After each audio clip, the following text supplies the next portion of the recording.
Contact lenses वापरण्यामुळे डोळ्याला कोरडेपणा येतो, डोळ्यावर येणाऱ्या ऑक्सिजनचं प्रमाण कमी होतं, डोळ्याला जखमा होणं कॉमन असतं. काही प्रमाणात का होईना या ब्लू लाईट फिल्टर ग्लासेसचा उपयोग नक्कीच होतो.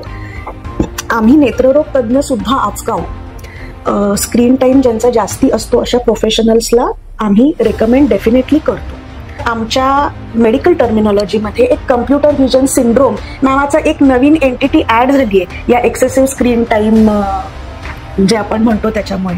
मेलाटोनिन टॅबलेट्स आजकाल बऱ्यापैकी वापरल्या जातात असं मी म्हणणार नाही. It is an experimental drug. आपल्या सगळ्यांच्या डोळ्यामध्ये एक नॅचरल लेन्स किंवा भिंग असतं जे नॉर्मल सिच्युएशनमध्ये पारदर्शक असतं.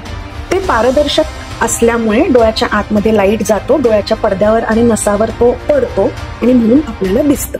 गरोदरपणामध्ये आईला काही विशिष्ट आजार असतील ज्याला टॉर्च इन्फेक्शन्स म्हणतो आम्ही, टॉक्झोप्लाझ्मा, रुबेला असे काही आजार जर आईला झाले तर जन्मजात बालकामध्ये मोतीबिंदू असू शकतो. एरर्स ऑफ मेटाबॉलिझम ज्याला गॅलॅक्टोसिमिया वगैरे असे जे काही आजार असतात अशा केसेसमध्ये सुद्धा डोळ्यामध्ये लहान वयामध्ये मोतीबिंदू अगदी लहान शिशूमध्ये सुद्धा असू शकतो.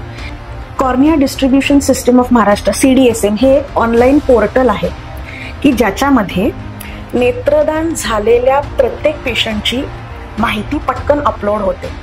श्रीलंकेमध्ये कायदा आहे की मृत्यू झालेल्या प्रत्येक पेशंटचे कॉर्निया हे दान झालेच पाहिजे. डोळ्यावर वाढणारं मास क्वचित प्रमाणात बरेचदा मी आजकाल बघते की तो अर्ली स्टेज डोळ्याचा कॅन्सर सुद्धा असू शकतो.